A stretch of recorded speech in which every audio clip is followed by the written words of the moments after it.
मेरे हाथ में जहर का प्याला था। मैंने धुंधली निगाहों से इर्द गिर्द नजर दौड़ाई तो चंद ह्योले मेरे आसपास मौजूद थे, मगर उनमें से कोई भी मेरे करीब नहीं आया। सब मुझे दूर ही दूर से तक रहे थे। जहर तो मुझे पीना ही था, फिर क्यों किसी का इंतजार करती। जैसे ही मैंने प्याला मुंह से लगा लिया, एक चीख नमा आवाज उभरी, सादी, और मेरी आंख खुल गई। इसी के साथ मेरे जिस्म को झटका सा लगा था। होश की दुनिया तक आते आते मैं सोच रही थी कि शायद किसी ने वो प्याला मुझसे छीन लिया था। शायद वो अब्बू थे। ज़हन पर जोर देते ख्वाब के मंजर को दोहराते मैं उठ बैठी तो देखा अम्मी सरहाने ही खड़ी थी। बेवक्त क्यों सोई? तबीयत तो ठीक है? उन्होंने मेरी पेशानी पर हाथ रखते हुए पूछा। जी ठीक हूँ, बच्चे कहाँ हैं? इसीलिए तो तुम्हें आवाज़ें दे रही थी। अब तो उन्हें कुछ खिला पिला दो। दोपहर में भी उन्होंने सही तरह से कुछ नहीं खाया था। जी अच्छा। मैं बाल समेटते हुए बेड के किनारे पर टिक गई और अम्मी भी पास ही बैठ गईं। फिर अरबाज से तुम्हारी कोई बात हुई? बज़ाहिर लहजा सरसरी था। कई दिन हो गए, मैंने बेजारियत से कंधे उचकाते हुए कहा। क्या कहा उसने? अम्मी आपको बताया तो था, फिर क्यों एक ही सवाल बार बार पूछती हैं? मैं बेजारी से बोली। मेरी तो समझ में नहीं आता कि आप न जाने क्यों बार बार वही बात सुनना चाहती हैं जिसे सुनकर खुद आपको तकलीफ और मुझे बताते हुए अज़ियत महसूस होती है। मैंने कदरे मगमूम लहजे में कहा। कह रहे थे खुद गई हो तो खुद ही आ जाओ, मुझसे तवक्को मत रखना कि वापस लेने आऊँगा। अम्मी शायद उस एक जुमले में उम्मीद की डोर तलाश कर रही थी। वैसे मैं सोच रही थी कि इसमें भी कोई हर्ज तो नहीं है, जैसे आई थी वैसे ही जा सकती हो। मियाँ बीवी के बीच तो झगड़े होते ही रहते हैं, इसका मतलब ये थोड़ी है कि सारी ज़िंदगी मेके में गुजार दी जाए।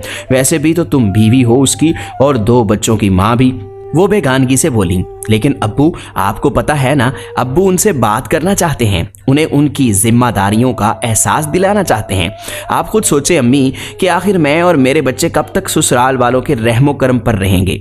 मैंने तो फिर जैसे तैसे गुजारा कर लिया, लेकिन बच्चों का क्या?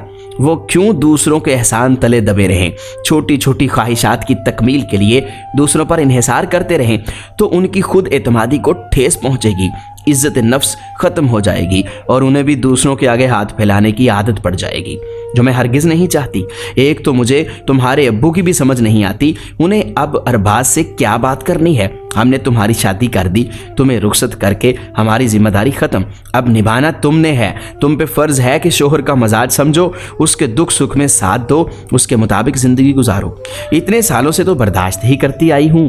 बीवी हूँ तो क्या हुआ, उनका कोई फ़र्ज़ नहीं है? वो मुझे कितना कुछ कह गए, बच्चों तक की परवाह नहीं की। चलो मैं बुरी हूँ, पराई हूँ, पर बच्चे तो उनके हैं ना। एक बार भी पलटकर उनका हाल नहीं पूछा, उल्टा ये कहकर अपनी जान छुड़वा ली कि मुझे बच्चों की भी ज़रूरत नहीं। रख ले तुम्हारे माँ बाप, मुझे परवाह नहीं। एक आदमी शोहर चाहे जैसा भी हो, पर बाप के रूप में तो औलाद का साहिबान होता है, मगर मेरे बच्चों का तो साहिबान ही उनसे बेजार है। मैं एक ही सांस में बोलती चली गई और आंसू बहने लगे। सीने में चुभे तीर तकलीफ दे रहे थे। मैं सोचती रही कि रेशम की डोरी की तरह मैं ही पांव से लिपट रही हूँ। फिर एक शाम अब्बू ने अरबाज को चाय पे बुलाया तो अब्बू के कुछ कहने से पहले ही उन्होंने साफ कह दिया कि मुझे कोई शर्त मंजूर नहीं। किस कदर बेगानगी और बेरुखी थी उनके लहजे और रवैये में कि अब्बू तक का लिहाज नहीं किया। मेरे आंसू हर हद तोड़ देना चाहते थे, जबकि अम्मी कह रही थी, देखो सादिया, इस मौके पर तुम्हें होश के नाखून लेने होंगे। तो मासूम बच्चों का साथ है, सिर्फ अपने बारे में नहीं, उनके बारे में सोचो। अगर तुम्हारे अब्बू ने कोई इंतहाई कदम उठा लिया तो फिर क्या होगा? जबकि दूसरी जानब अरबाज के रवैये में भी कोई लचक नहीं थी। अम्मी फिर कह रही थी, अपनी बहनों की तरफ देखो, ज़हरा और सारा के रिश्ते उसी खानदान में तय पा चुके हैं। हमें अपनी दूसरी बच्चियों का भी सोचना है। अगर तुम इसी तरह साल साल भर महीने में बैठी रहोगी तो तुम्हारी बहनों का क्या बनेगा? अरमान और सायरा एक दूसरे को पसंद करते हैं और पूरा ख़ानदान ये बात जानता है। सायरा ने तो साफ कह दिया है कि वो अरमान के अलावा किसी से शादी नहीं करेगी। अम्मी ने अपनी तमाम मजबूरियां मेरी झोली में डाल दी। तो अम्मी, अब मैं क्या करूं? अब्बू की मर्जी के बगैर कैसे चली जाऊं?